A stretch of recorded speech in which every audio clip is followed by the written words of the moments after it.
Albanese कहते हैं Modi is the boss, तो मोदी इज द बॉस 2024 में Modi is not the boss. अगर आपको साबित करना है तो ओनस आप पर है। यहां पर कोशिश कीजिए, 2014 2019 में कोशिश की है, 2024 में भी कीजिए। देखिए ऐसा है कि मुझे कोई जमाना ही दिखा दें, एक जमाना था जब हर जगह चाइना विलेज बनते थे, मिनी चाइना बनते थे।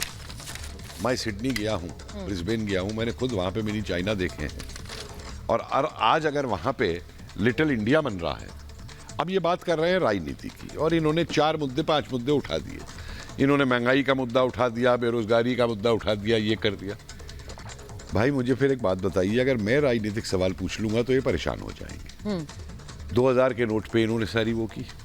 मुझे एक चीज बता दीजिए, सन 47 से लेके इस देश में किसकी सरकारें रहीं, और उस समय के अंदर जिस तरीके से काला धन बढ़ता चला गया, जिस तरीके से विदेशी बैंकों में भारत का पैसा बढ़ता चला गया, क्या फिर कांग्रेस उसकी जिम्मेवारी से पीछे हट जाएगी?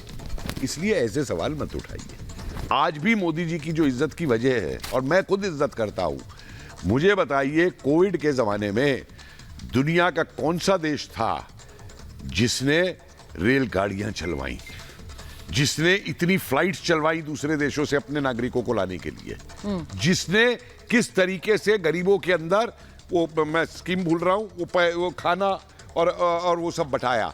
मुझको एक देश बता दे दुनिया के अंदर, अपने को ही नहीं, जिसने दूसरे देशों की भी मदद की वैक्सीन से। वो टर्की तक, जो आज भी हमारे खिलाफ बोल रहा है, मानवता के नाते उस टर्की को अर्थक्वेक में जो हेल्प भेजी, दुनिया देखती है।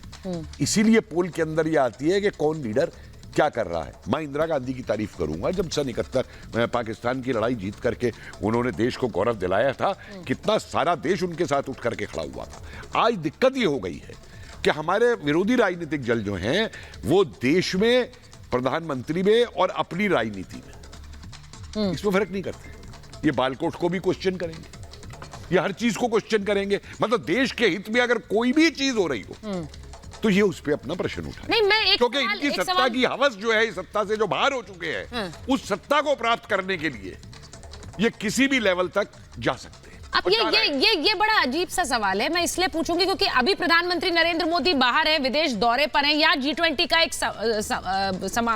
जो कार्यक्रम हो रहा है श्रीनगर में, उसे लेकर ये सवाल उठाना पहले भी पार्टियां उठाती रही। सत्यप्रकाश जी भी हमारे साथ स्टूडियो में आ गए हैं। सत्यप्रकाश जी, ये बातें करना, जब प्रधानमंत्री का एक तरफ सम्मान हो रहा है विदेश में, यहाँ, और वो प्रधानमंत्री का सम्मान नहीं है, वो देश का सम्मान है, जब हमारे राष्ट्रीय अध्यक्ष का सम्मान किया जाता है, तो यहाँ देश में एक G20 इवेंट होता है, उसमें आपको लोगों में भी कमल दिखता है, बीजेपी का इवेंट कह देते हैं। इन सब चीजों से बचना चाहिए कि नहीं चाहिए? ये इवेंट कोई प्रधानमंत्री मोदी का तो नहीं है?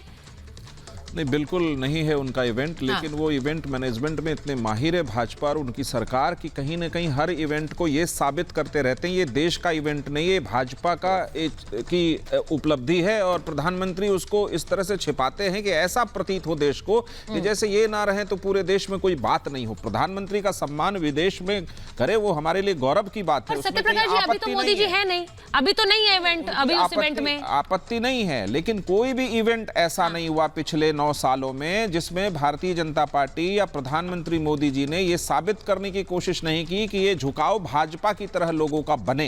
राष्ट्र की नीतियां जो होती हैं और विदेश नीतियां जो होती है, वो पूरे राष्ट्र को रिप्रेजेंट करती है। उसमें यदि आप ये कोशिश करेंगे कि कहीं ना कहीं, सत्यप्रकाश जी, मैं आपसे पूछूंगी, G20 के इस इवेंट में आपको कहां लग रहा है कि ये मोदी जी अपनी तरफ झुकाव ला रहे हैं? श्रीनगर में एक इवेंट कर रहे हैं, एक G20 का एक आयोजन है, उसमें कहां से आपको लग रहा है कि मोदी जी अपनी तरफ झुकाव ला रहे हैं लोगों का? G20 का उदाहरण नहीं दे रहा हूं मैं, तो उनके झूला झूलने से लेकर के जो उन्होंने साबरमती आश्रम और गुजरात में जो झूला झूला था जिन प्रधानमंत्रियों के साथ और राष्ट्राध्यक्षों के साथ, वो भी दिख रहा था कि वो किसका इवेंट है। और आज G20 तक नहीं, मैं उसको विवादास्पद नहीं बनाना चाहता था, लेकिन आपने इस प्रश्न को छुआ है। सोनिया गांधी और राहुल गांधी की चीन से संधि भी ले आइए भाई जरा, तो चीन से सीक्रेट संधि कर रखी है। सरकार ने ये कोशिश करी कि खाने के चावल और दाने जो 5 किलो बांट रही थी, उस पर भी प्रधानमंत्री का फोटो चिपका कर बांट रही थी। नहीं, तो ये तो साबित होता है ना। और वो कमल भी था, हर जगह कमल, आप स्टिकर साथ में एक 5 किलो के साथ पकड़ा दें, तो ये तो साबित होता है कि राष्ट्र की नीतियों पर यदि आपका कब्जा है तो आप चाहते हैं कि आपकी पार्टी का भी कब्जा हो।